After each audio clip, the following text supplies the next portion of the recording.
Welcome to today's episode of the Sports Generals here on the So What's the Catch Facebook page, or maybe you're watching this later on YouTube. Either way, welcome into today's show. You're just going to have to bear with me a little bit. I am still feeling under the weather. Got a 1-2 combo of a nasty cold and a pretty bad cough. So just, you're going to have to hang with me for today. Well, you look great. You don't look sick at all. So. I appreciate that, Bryan. Very I handsome. appreciate it. Anyway, so Bryan, I know how you are about the NBA playoffs, that once the Cavs got eliminated, you didn't really continue to watch. And I understand that. I've been watching. I just haven't been watching like I did when the Cavs were involved. You know what I mean? Yeah, I got you. Yeah, I just kind of been passively watching. I watched the game last night, though. Yeah. Yeah. I'm with you. I'm not quite with you, but I'm with you at the same time, if that makes sense. Where, like, especially when I'm watching the Hawks Heat series, it drives me crazy because it's like I said to you yesterday, we were up 14 against Atlanta in that play-in game, and we were in a position to win. Yeah, that's what makes it so hard for me is once my team's out of it and you see some of the other teams still in it, you're like, man, I think we could have beat these guys. Yeah. And feel like you're missing out on something. Exactly. Do I think we could have beat Miami in a 7-game series, though? No. I'm not that crazy. I don't think we get swept, though. Huh? I don't think we'd get swept, though. I think we'd make a series out of it. Yeah, I think we could have made a series out of it. Mm-hmm. We wouldn't have lost as bad as they did the first game also, so that. Yeah. I said this to Bryan, I said this to you and James in our group chat, but I just don't like it when series end in sweeps because it just, for me, it's just not that fun. It's like, well, that series wasn't fun to watch.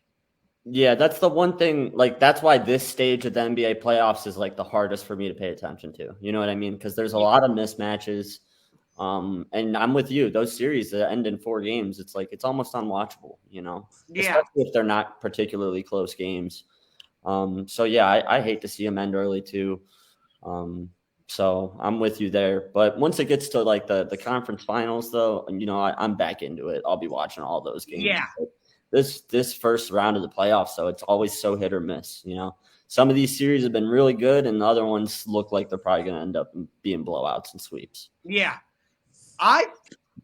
First of all, I have to admit I was dead wrong about the Philadelphia-Toronto series because I saw what Toronto did in the regular season against Philadelphia. Like, they gave the 76ers trouble because they had that size and length that I thought could bother the 76ers. But, you know, Philly's been able to make the adjustments that they needed to, and they've won the first 3 games.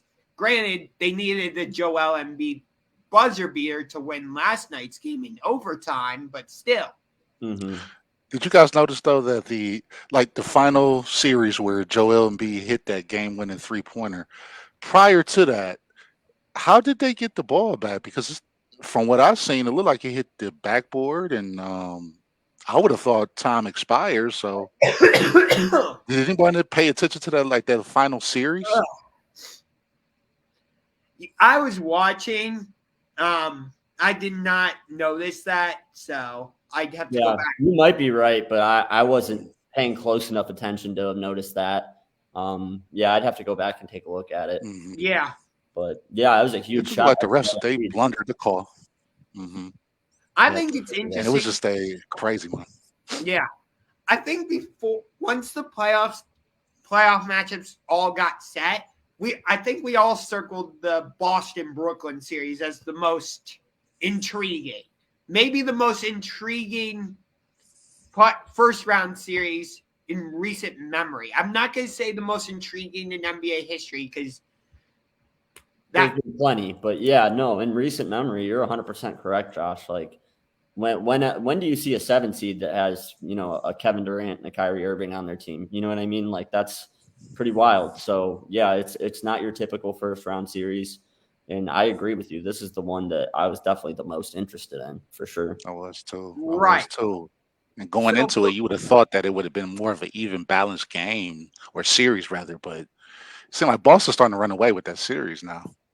yeah, it's not often you say like game threes are must win, but game 3 for Brooklyn is absolutely must win. It feels like it. It feels like it. Boston's got all the momentum. You know, they had the game winner at the last second in the first game. You know, they won the second game in front of their home crowd after another comeback. And yeah, they've got all the momentum in the world. If they lose game 1 in Brooklyn, they're in some serious trouble. Where have you seen such a defense swarm Kevin Durant, make him so uncomfortable before? Like, I've never really seen him that flustered. And usually he starts to adapt and able to find his sweet spots on the court, but it seems like he's really struggling to find just to even catch the ball for that sake. Yeah, Ime Udoka is coaching circles around Steve Nash in this series. It makes, honestly, with the way Brooklyn is playing, it makes me wonder if Steve Nash is even coaching, to be honest with you. Yeah, you don't see a lot of plays being run. It's a lot of street ball, a lot of, you know, one-on-ones. That's exactly what I'm saying. Like, part of that's that they've had injuries throughout the season, so they've never really played together as a whole team, as a whole unit. But part of that too is that that's their style, that's their game. You know, it's like we're just going to beat you based off of talent alone. And Boston has a way smarter approach to this series for sure. Yeah. I think they caught Brooklyn by surprise, and I think if they do lose game 3, that there's a good chance they get swept. If they win game 3, if they win game 3 and they look good, Brooklyn's still a team that can definitely fight back and make a series out of this. So I don't count them out yet, but if they lose the next one, though, they're in trouble. Oh yeah, I'm not like mailing it in and saying this series is over, but Brooklyn was up 17 in game 2. You have Kevin Durant and Kyrie Irving. You should not be blowing a 17-point lead. Granted, Kevin Durant went 0 for 10 in the second half. That's ridiculous. Yeah, it was the worst half of basketball in his career. He's never went 0 for 10 and a half. So part of that's Kevin Durant having one of the worst nights of his career. Fortunately for him, he got to the foul line 20 times, so he still scored 20 points. But yeah, he's 0 for 10. He didn't look good. Kyrie Irving, he's playing through Ramadan and fasting, and we saw him break his fast eating on the bench, and so he didn't look like himself. I don't think that helped at all. But yeah, Boston's definitely got the better game plan. They're playing great defense. But yeah, I still think that game 3, I think Brooklyn probably wins game 3. And I still think that this is a 7-game series. But we'll see. Yeah, I picked up some things too. Just watching the film. One thing I noticed that's a little different than usual for playing against Kevin Durant is they're starting to pick Kevin Durant up, not only at the perimeter, but usually when they have let's say a defender that's checking, let's say someone on Brooklyn that's off in the corner, they're leaving them alone. They're just coming to suffocate him. And they're even doing it on the left or the right-hand side. And Durant hasn't really seen that before. Normally, when you try to swarm him, he's so tall where he can either raise up and shoot over everyone, or he could raise up and make that pass. But they're sending taller defenders than normal, and they're sending the small, scrappy defenders. So I think that may be one of the reasons why he is struggling the way he is. Yeah, that's a fair thing. Quick note, just wanted to say if you are celebrating Passover, if you are celebrating Ramadan, hope you are having a good holiday. And for those of you who celebrate Easter, hope you also had a good holiday. No, it was important to say. But yeah, I thought it was also important to mention, that Kyrie Irving is observing Ramadan, and so he's playing through. It's difficult when you're a professional athlete who relies so much on diet and preparation. anytime that gets changed up, it's difficult. And you know, I definitely saw that playing a factor in his game last night. He did not beat himself. I just want to pick your brains real quick, guys.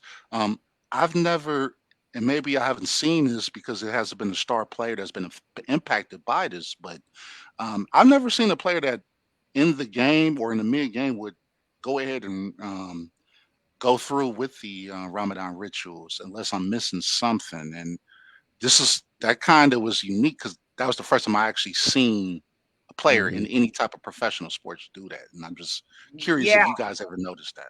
Yeah, I've never heard of a player doing it. I'm sure it's happened. You don't see it a lot in America in the major sports just because there's not a lot of Islamic players, but you see it in the fight game all the time. Boxers, there's a lot of boxers who, you know, recognize Ramadan and they train through it. UFC fighters, I know, I want to say Bilal Muhammad, he had a training camp in the middle of Ramadan. I believe you're right. To get ready for a fight. So there's some athletes in other sports that have done it, but this is the first time, you know, that it's been on the spotlight like this, you know, in one of the major three sports. So I think we just don't see it a lot in basketball, baseball, football, soccer, but non-traditional sports, you see it a lot. Yeah. From what I know of Ramadan, which I don't know that much, so just putting that out there.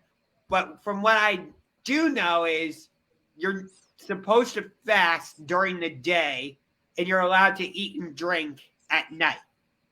Yeah, that's correct. Sun up to sundown. So that's why 7:30.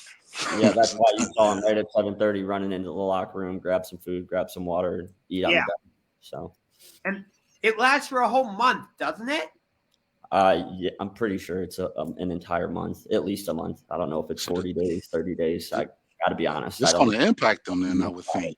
This probably will impact them for the remainder of the playoffs. And that's going to, that's interesting. Interesting. And it's Bryan Essence Collins says, Enes Kanter highlighted his fasting a lot when he was in the NBA. I think Hakeem talked about it too from years ago. Mm-hmm. Yeah, Hakeem Olajuwon, definitely. I know that he probably experienced that during his playing days. And then, now that you say Enes Kanter, I forgot about him. Enes Kanter freedom now. You're right.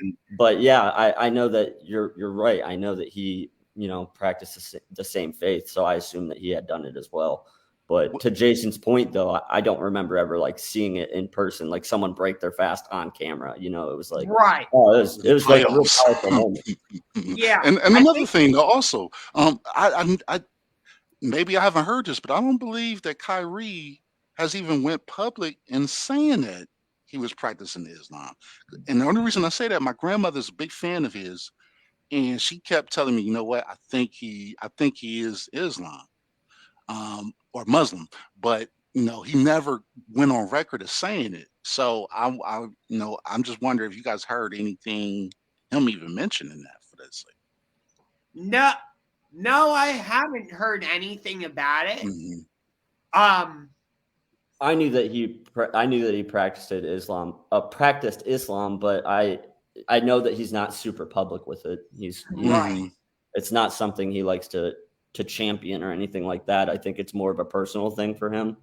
The only reason I particularly knew that is I'm a big Kyrie Irving fan, Yeah. So I follow him on Twitter, Instagram, everywhere you can follow him. So I've seen him make mention of it in his socials, but it's always been really subtle and respectful, It's interesting that he doesn't come out and publicly say any of that type of stuff, because we know he's come out and said publicly he's come out and done his whole vaccination stance of I'm not getting the vaccine and I'm not going to get it all into that. But I believe he was really public about that because he had to be, though, Josh. That's true. Because he was suspended. Well, not suspended, but he wasn't playing. So there was no getting around that. It's not something that he ever wanted to be public. It was something that ended up having to be public, if that makes sense. Yeah, that's a fair point, actually. Yeah. He's never been a guy that wants a lot of his personal business out there. Like every interview I've seen with him is usually basketball focused. You know what I mean? or world Obviously, or recently, geography. Yeah, history, all maybe the world is flat. Yeah. Yeah, I mean, he's definitely had some interesting thoughts and ideas over the years, but like in terms of his personal life and his, religion and things like that, I don't really remember him ever being super public about that. Yeah. So while I disagree with a lot of his stances on stuff, I appreciate that he seems to be a thinker, and he seems to go into deep thought about a lot of the stuff, this type of stuff that he says. Mm-hmm. So I appreciate that part of him. I mean, he's a man of his convictions. He forfeited millions of dollars to not play this year. And I don't care what anybody he made millions, raked in millions, but I understand. I don't care what anybody says. I don't care how many millions you have. If you're willing to sacrifice $1 million to do anything, that means you really believe in it. So Yeah. whether you agree with him or not, I think that he's always been someone who sticks by his convictions. Exactly. I like that about him. Yeah. There are other aspects of him that I personally don't like. I think I've made that perfectly clear. But yeah, you're a hater. We know that. You're a constructive thinker. I guess that's one way of putting it. You don't like him. You could say it. You don't have to like everybody. It's all right. No. He does but you know what? He does rub a lot of people the wrong way. And I have a rule that if you won that championship, you're always a Cal for life, and I still stand by that. And I look at him as just that family member where he was like, man, come on, man, like, why you doing this? Why you saying that? But I still love you at the end of the day. It's just, damn, why you always got to do that, Kyrie? That's a fair argument, Jay. And I don't totally disagree with you, but it's just like once he left Cleveland, something changed with him. I don't know what it was that changed with him, but Probably you're seeing how the looking at business me all runs. confused, Bryan. I'm waiting to see where you're going with this. I'm listening. Because I know how you are when you raise an eyebrow. You're like, where is he going with this? I'm not very sure. Going somewhere. I'm waiting. Yeah, I'll let you finish, Josh, and then I'll get out on. So once he had his whole incident with LeBron and stuff, he's like, I need to get out of Cleveland. I want to get out of Cleveland and have my own team. He comes to Boston, and then we all know how that whole situation ends. And he says, I'll resign if you'll have me. And then, oh, nope, I'm going to go and sign with Kevin Durant in Brooklyn, which is where a lot of this Boston Kyrie stuff came from. Mm-hmm. So I think that I was going to say, I think that well, you got to look at it from his angle, okay? Because it's two sides to this spectrum. correct. He was a calf. He had no problem playing here, and he was good with what was going on. I think that he changed once he seen the behind the scenes of playing with LeBron and how the powers that be control the narrative versus the hard work, hard effort on the court does. And I believe that really affected him. And it wasn't like he told Dan Gilbert to trade him. We traded him there.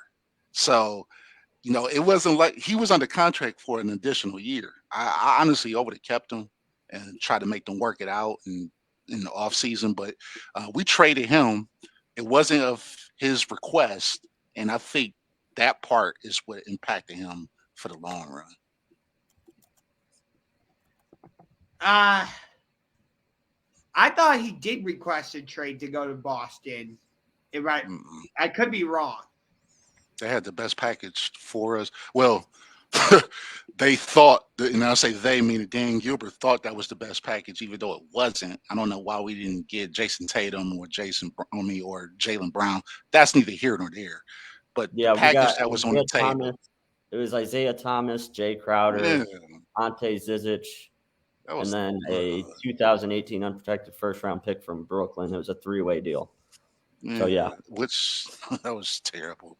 Yeah. But which can you do? Isaiah Thomas, though, he had that, bright postseason in Boston, and a lot of people thought he might do something here, but he kind of fizzled out. Fresh off of hip surgery, though, you would have thought that the brass of Cavs management would have known that he was pretty much damaged. So Yeah, why even take that on? Yeah, I hear what you're coming. I definitely agree with what you're saying there. I don't know. I mean, once LeBron was going to be gone, Kyrie was always going to be gone. That's just how it was, and I don't necessarily hold that against Kyrie in particular. I think it's more of it's what the league is now. Outside of guys like Steph Curry, like there's not many people that are drafted to a team and stay there their whole careers. Like these guys go and they link up other places, and that's when they end up winning. We saw it with Kawhi Leonard. We've seen it with a lot of other guys. They move elsewhere, they join up with somebody, they win a championship. So Team USA, it's part of it's part of the business now. Like once he realized that the writing was on the wall, that LeBron was on his way to LA, it's like of course he wanted to be traded. Look what happened. Look where the Cavs were. We were in the cellar for the next few years after that. Right. Might as well call those Team USA to be a part of that. Like I wouldn't want to been a part of that train wreck either. Might as well call them Team USA training camps, just Team USA collusion camps, because that's where all of this stuff starts to happen. They start to get in each other's ears. Hey, man, I think it'll be easier for us if you come join us, or I come join y'all. And the founder of all of that, of course, is King James. So no, I have to respect. I think Boston's the founder of it with bingo. Yeah, when they made a trade though. They made a trade, not free agencies. I know, that's a whole but different ball game. I 100% agree with Bryan on this. I think they were the first big three, and LeBron just followed their footsteps. Yes, I think that's the way. I think you say Magic, Kareem, and James Worthy. That's the first big three. But I think this was the first big three to control their own destiny and be free agents, and then plant their way to go to a team versus being traded. Because I think those are like apples and oranges comparison, in my opinion. Well, yeah, that's fair. When a player is making a choice where they go, as opposed to being dealt somewhere, that's definitely a lot different. Yeah, KG love Minnesota. Yeah, it is different, but still, Bryan, I 100% agree with you. It was not Miami that started the big three or super team era. It was Boston.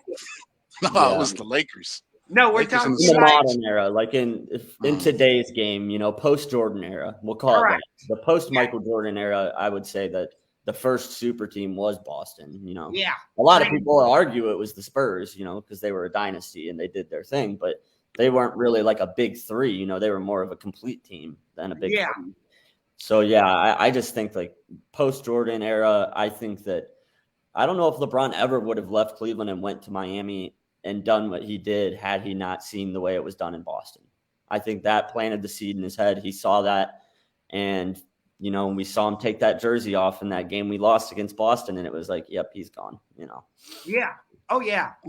I don't know, guys. I just think it's a different setup, man. I think free agents choosing a location and then all sacrificing contract amounts just to all play together versus team trading or making trade or getting assets, or like the Spurs building through the draft each year, making the right draft picks, hitting on each cylinder. I think those are all different avenues, and a super team that's built from ground up versus a super team that is created on the off season, that's way different. It's interesting though. Like the Rams, I guess, kind of created a super team this year or this past season with all their trades and stuff. But it They're feels following the Buccaneers' footprints. right, but it feels like, and maybe you guys probably see it differently, but it feels like generally you only see super teams like this in the NBA. You don't really see super teams like this in the NFL, or it's kind of hard to make a super team, I guess, in Major League Baseball.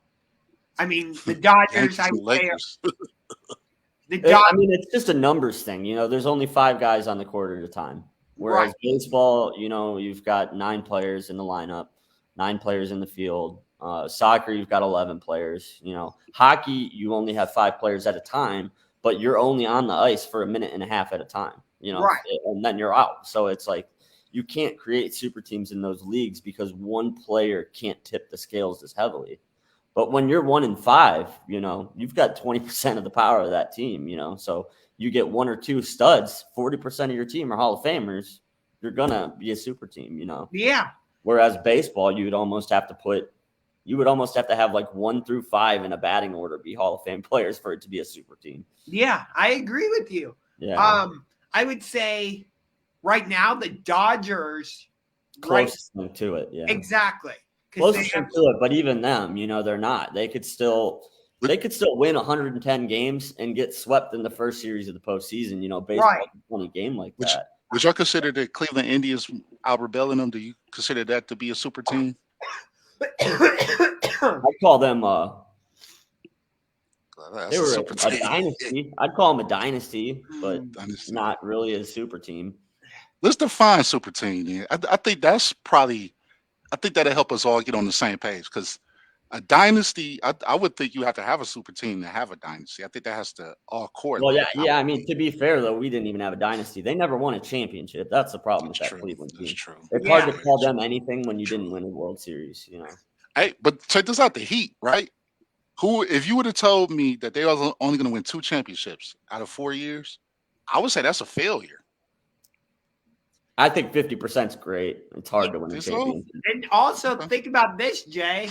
They got to the finals 4 consecutive years. Yeah. True. How many teams have done that? I mean, the last team Cavs.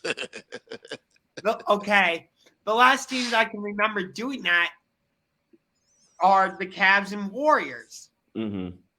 I think the Warriors actually went to 5 consecutive finals. I think that's actually, Jason, that's a good point. I think that defines a super team. If you find yourself in the championship multiple times over a 5-year period, like you're a super team.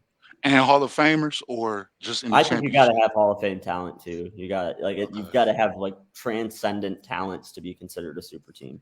Okay, so by that logic, before Kevin Durant joined them, would you say the Golden State Warriors were a super team? Not at the time, but looking at them in hindsight, yes. Because I still think Clay and Steph are Hall of Fame players. You know what I mean? Like, yeah, and Draymond Green. Even though you think even though you think Clay is just an average defender. I said he's average to good. I say he's average to good, but I think he's overrated as a defender. I really disagree on that. I think the Warriors, they were a super team, but check this out. Like I said earlier, they were a super team that was orchestrated and they were built from the ground up. Starting with Curry, they built and they had the glue. The only free agent I could think of that came was probably Bryan. I can't think right now. Iguodala. I don't know why I'm having a brain fart, but Iguodala was like the only free agent that really came. But other than that, they had all their own homegrown players. Well, but no, they had to trade for Andrew Bogut also. I mean, he wasn't. They won without him. Also, I'm talking about Draymond, Steph, and Clay. Those are 3. We go. I don't know if you guys agree with Draymond going to Hall of Fame. I do. I think that's 3 Hall of Famers, and then Iggy's going to the Hall of Fame. So that's 4 players right there. Is it today 420 or is today 421? Did you just say Andre Iguodala is going to the Hall of Fame? Yeah, he is. He got 3 rings, MVP. Yeah, basketball is easier to get to the Hall of Fame than baseball or football. So Iggy got how many rings? 3 rings, 1 Finals MVP, and he's always been a good scorer when he's with the Sixers. So he Is already got Robert the Horry a Hall of averages. Famer? Huh? Is Robert Horry a Hall of Famer? See, I know that, and I see where you're going with it. However, he's different from Horry because he started. He started with the Sixers, and he's always put up those all-star numbers. So I wouldn't say that, man. I know where you're going with it, How but many All-Stars does he even have, though? I don't know how many All-Stars Iguodala has even been to. Chirk would be. Hey, Bryan, Chirk would be loving you right now. I will have to check, but I don't know, man. I think Iggy's going. It's not as difficult in the NBA as it is in baseball and in football. Can we agree on that? Sure, but he averages 11 points for his career. Yeah, that's How many those are steals? Hall of Fame numbers. 11 points and His 4 defense, though. rebounds and 4 assists. How about his steals, though? His defense, like he's a well-rounded player. And when he was with the Sixers, I believe he was averaging at least like 16 or 17. That's prior to him coming to Golden State, coming off the bench. Okay. Okay, here. Are you ready for it? I got the numbers right here. No, I'm not ready for it. I hate when you do that. No, I'm not ready for this. Hit me, Bryan. Hit me. Guess how many All-Star games? Guess how many All-Stars? How many would you have? Probably 2. 1. Damn. He's a one-time All-Star. He was only all defensive team twice.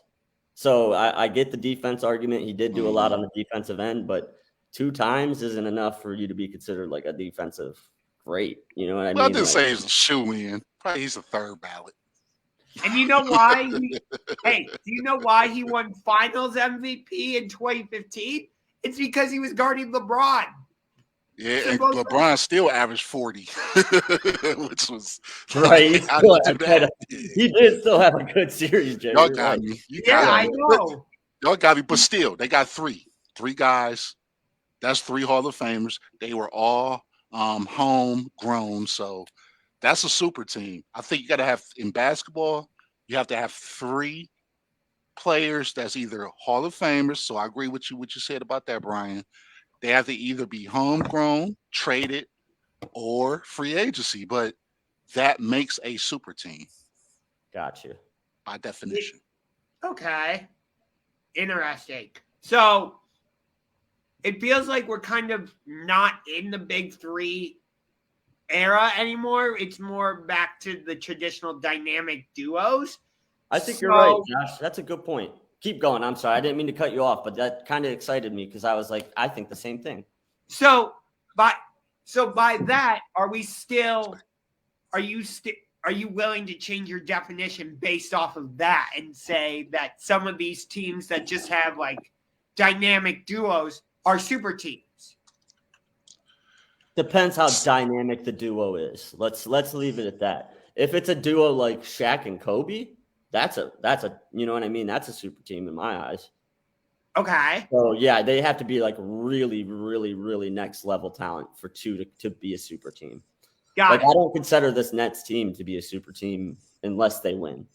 If the Nets don't win a championship with that roster, like what are they? Do they have 2 Hall of Famers? Yeah, but yeah, it's interesting that you bring that up because I was actually going to bring that up if you didn't. Like we talked about like everything Kyrie has done to get him to where he is now. Mm-hmm. And we know what Kevin Durant did leaving Oklahoma City to go join the team that came back from the 3-1 deficit to beat him in the Western Conference Finals. And then he left Golden State to join Kyrie and all that. Mm-hmm. So let's say they do lose this first round series against Boston, whether it's in a sweep, 5 games, whatever. Let's just say they lose the series. Mm-hmm.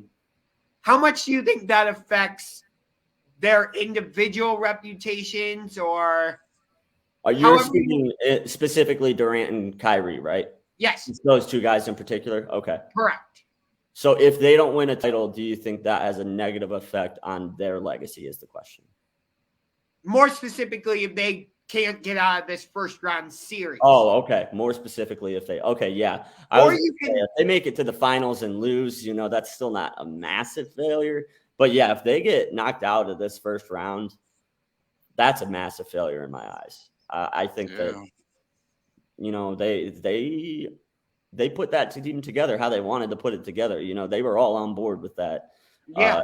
You know, and everybody was on board with getting Harden out of there and bringing Ben Simmons in. You know, it seems like they've got themselves where they want themselves. So if they don't win now, it's like, yeah, I think that does leave a little bit of a stain on both of their legacies, to be honest. And on Ben Simmons' thing, he also got to be included in this this tire fire, because now Yeah, but all of he a hasn't sudden he played can one play. yet, you know. Exactly. But He hasn't played. still, I think he could have I played. respectfully disagree with you on that one, Jay. And Bryan, it's because of what you just said. He has not played since that trade happened. So Yeah.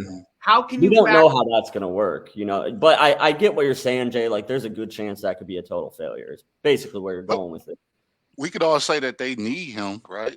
More than ever now, I would think. 100%. And he is, of course, on the sideline. He's, glammed up. Yeah, I don't know. I just don't hold the guy being hurt against him ever. Right. He can't really help that. I think if he could be out there, he'd be out there. Like, I don't think that he's like, you know, causing any kind of issues with the team or anything like that. Yeah. I would say as of right now, Philadelphia has won that trade. Well, 100%, because they've at least got a guy on the court, you know, contributing. Yeah. The further that Harden goes, I think that also puts the stain even dirtier. Yeah. Yeah. If Harden has massive success and Philly makes it to the finals, for example, they're going to look silly for sure. Yeah. I think Harden does need a deep playoff run this year to clean up his own reputation, though, because, you know, I think a lot of people view him as like a quitter because I get it. He got booted out of Brooklyn, but can't you say also that he also kind of quit on the Nets at the same time? Yeah, he's a quitter. I mean, let's call it for what it is. If he doesn't like the situation, he's going to get his way out the situation, whether that's gaining weight and trying to get trade. Like he's built different, unfortunately, and he does quit on teams, and that's documented. Right. He's done it twice. He did it he quit on Houston to get to Brooklyn, and then he quit on Brooklyn to get to Philadelphia. So I don't know how you guys feel about it, but yeah, I think he needs a deep playoff run this season to clean up his reputation. And Embiid, yeah, for sure. I think they both need this because I'm telling you, the final play, I don't know how he got their ball, how they were able to get the ball back, but I swear I watched that full game and Embiid almost choked that game away. I mean, it was one where he had just a brain fart and the ball almost got stole. You know, like he just was fumbling. And that's something that we've came to notice about him. And minus that 3-point shot at the end of the game, had that not happened, we're having a whole different talk now. Yeah. That's the thing, though. Like, I said this yesterday on So What's the Catch. Even like I said at the beginning, I'm upset that the Cavs aren't in the playoffs, but I'm still heavily invested in watching, especially some of these Eastern Conference first round matchups, because like I personally don't like the Philadelphia 76ers. I think after how the 4 games went during the regular season, I think the Cavaliers and 76ers have a rivalry. I wrote an article about that for Fanside. I will put that link in the description of this video so you can go and read it. But, I also don't like the Nets, not just because they eliminated us in the play-in or sent us into that winner-go-home game, but I don't like Kevin Durant because of his actions to leave Oklahoma City and go to Golden State. And as much as I liked Kyrie for hitting the shot that essentially won us the championship, a lot of his antics and stuff have made me turn against him. So whether I feel like you turned against him as soon as he became a Boston Celtic. no, That's how I remember things, but no, no. It's more of his antics now and like the way I just don't like how he's acting and I got you. Well, whether you like it or not, you're going to see his jersey retired in the rafters at Romo Fijo before it's all said and done. You think so? I think so. I know so. Yeah. I mean, he's the best point guard we've had in, a long time. Just Terrell Brand. That's a throwback name. Right. Yeah, but I was just telling Jason about what I said yesterday about how like I'm still invested because I have this hate. What did we call it yesterday? You're a hate watcher. Yes, hate watcher. It's like people who buy the Floyd Mayweather fights that don't care who he fights. They just want to see him leave. Or lose, I mean. That's so fitting. Yeah, that's a hate watcher. I mean, in the Western Conference, some of these playoff series are intriguing to me, so I'm like, ooh, I'm going to watch this. Some of those series have been better than others, like we said at the beginning. Phoenix they're starting to look shaky, though. Yeah, I was actually going to mention that. Mm-hmm. Do you think? I think the Suns can still win this first round series against New Orleans, but what's the situation with Devin Booker? Do they have a timetable yet? He's out for game 3 and 4. Yeah, 3 and 4. Yeah, they might be in trouble. And they playing in New Orleans, I believe now. I still think the Suns win the series, but not having Devin Booker is massive. I mean, that is. Do you think there's a chance this series could go the full 7 games now? Absolutely. Yeah, I mean, if he's out for the next 2, then possibly. So let me ask you this. Looking at it from the Pelicans' point of view, Brandon Ingram and CJ McCollum have started playing really well together.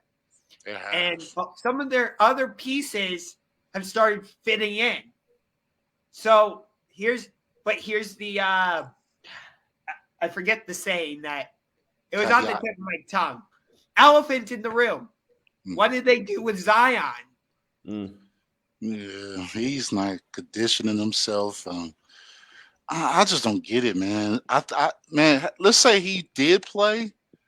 Man, it would be so fun watching the Pelicans. Like, you could realistically see them getting at least to the second round, if not the conference finals in the West.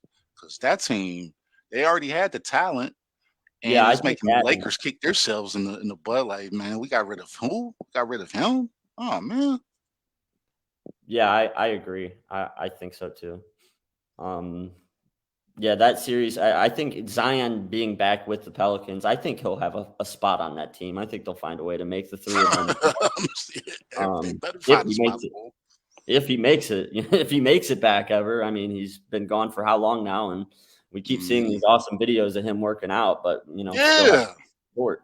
So, it's it's kind of hard to predict Zion's future. Like, we know what his potential is, but we don't know what he's going to produce when he comes back. So I think it'll be interesting to see how he fits in with Ingram and, the way that things are going there now. But I don't think that he makes them worse by any means. That's for sure. The evil empires are already starting to get their antlers into him, meaning the Lakers and the Knicks. You're starting to hear those talks ramp up now, especially with the Lakers. The rumor is eventually they're going to clear house and get ready for the summer of, I believe 2023 is when he's a free agent, I believe. I'm not sure. I've heard they might be looking to move Westbrook and all kinds of things about the Lakers. So I mean, they have to hire a new coach. I wouldn't be surprised if they go out and hire Mark Jackson, the former Warriors head coach. Maybe they start to play under their current coach, though. Who knows? They're playing good under them. Who? The Pelicans. What? The You're talking about the Lakers. Pelicans. I think Yeah, Josh was talking about the Lakers. Oh, yeah, okay. I thought we were No, talking. with the Lakers, I'm hearing about the coach from Villanova since he Oh, Jay randomly Wright. retired. Yeah, he's retired. I didn't even know that was even in the equation, but that's kind of odd. And he definitely fits that LA Pat Riley, Showtime Lake. I see that. I absolutely see that move potentially happening now that he retired randomly. That's what I'm saying. Like for that Lakers job, I think Mark Mhm. Jackson might be the right coach for that situation. Mhm. The other coach that I could possibly see getting hired by the Lakers is the current head coach of the Utah Jazz, Quinn Snyder. Because let's say the Jazz fail to do anything in this playoff run, maybe they decide to blow it up and just completely start over. Yeah, I can see that happening. No? No, I could see it happening, but Quinn Snyder's. I mean, he's decent. He's a solid coach, but I mean, what has he really done? Like besides have one of the best teams throughout regular season, and it seems to be a repeated movie that we watch, where it's best team regular season, then we either losing in the first or the second round, and this happens every time he has a team that starts to get the momentum. So Yeah. I could see it, but I think there's better potential replacements than him. On that note, actually, if Utah decides to blow it up this season, do you think they trade both Donovan Mitchell and Rudy Gobert, or do you think they just trade one or the other? Oh, now that's interesting, man, because I mean they played together what for about 3 years now? Same results. Like and it's just a matter of time before one of them requests a trade. And then prior to the COVID situation, I know that there was some type of rumblings about them having turmoil in the locker room between them two because of that. So I would think that they will probably try to keep Donovan Mitchell and probably try to move Gobert versus moving Mitchell. But I would hate to see that happen to Utah because I think that they need they just need those type of stars to keep them relevant, and it Hey, would be a shame. if Donovan Mitchell were to get traded to a certain team to be paired up with Darius Garland, Evan Mobley, and Jared Allen, Oh my I God. would not say no to that one. Absolutely not. I'll say yes, yes, and hell yes, because now you got that one alpha male where he knows what it takes to get his points on the court. We already got the pieces. In fact, if you think about it, the Cavs, because we've been constructed so good now, we really are just missing that guy. That guy that, hey, it's fourth quarter and we down, and there's 1 minute left. We need you to get these buckets for us. We need that guy, and that would be fantastic. And we got the assets. Okay, so let me ask you this. In that hypothetical, let's say we do trade for Donovan Mitchell.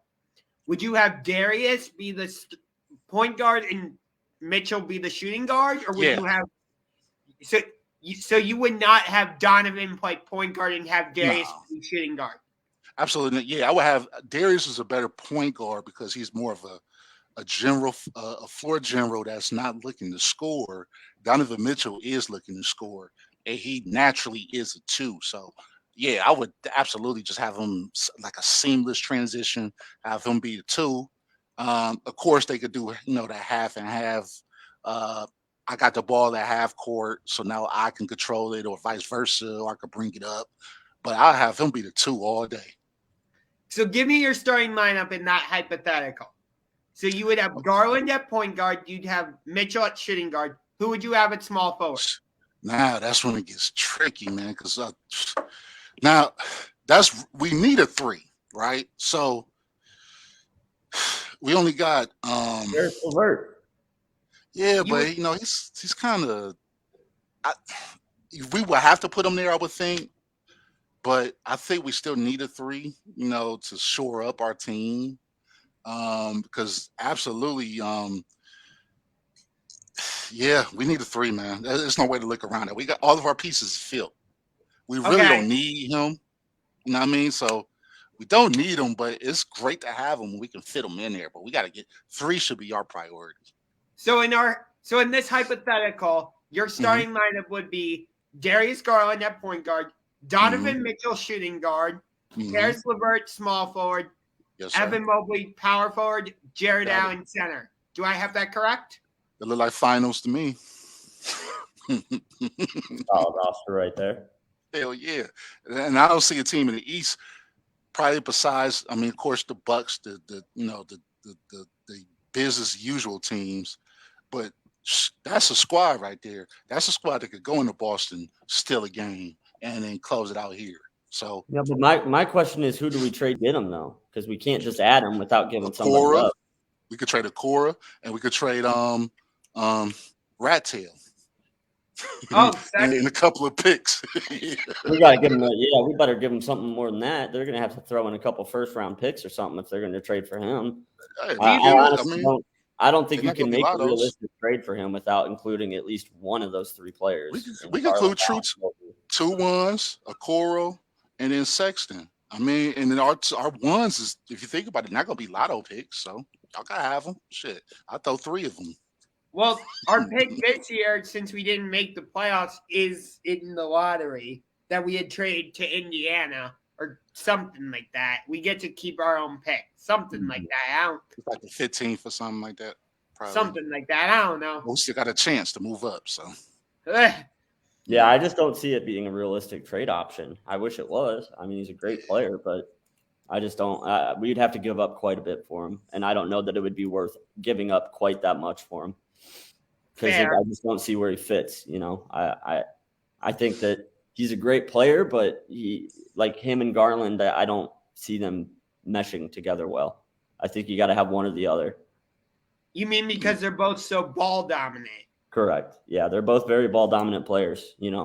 So I just wouldn't be able to see that working out as great as people might imagine, and I just don't. I don't know how we would put together a trade package that they would take unless it includes Garland in it. Oh, well, I mean, first of all, Sexton, he still has trade value. And Okoro has trade value. He does. He missed this year. This actually helped his stock. He was scoring. He's still a scorer. He's still a top 8 pick. And he's only in his 3rd year. Well, no, his 4th year now. But we got him in the Okoro, and then we got ones. It's I think at trading draft picks as trading college kids that haven't even made it to the NBA yet. So it's like the GM from the Rams said, F them picks. It's just a pick. Yeah, if you're a major market team, though, like the Los Angeles Rams, you can do that, though. Like, we're a small market basketball team. We got our draft picks is even more stock because of that. That's what I mean. That's why it's like, do I want to give up 2 first-round picks and a guy that was taken in the top 10 before for a guy that may or may not fit in? So you like basically either one or the other. We're not going to be a team that builds through free agency. We're never going to be that. Right. If we want to make it, we're going to have to be a Golden State type team that builds through the draft, or an Oklahoma City type team that built through the draft. Like that's why it's like, I don't know that it would be worth hemorrhaging that much of our future for Donovan. I feel that. Yeah, okay, I'm with you. I'm just not as crazy about him. But Josh gave us the hypothetical, so it's worth entertaining for sure. Yeah, I mean it's worth entertaining. I just don't. But realistically, we need a 3.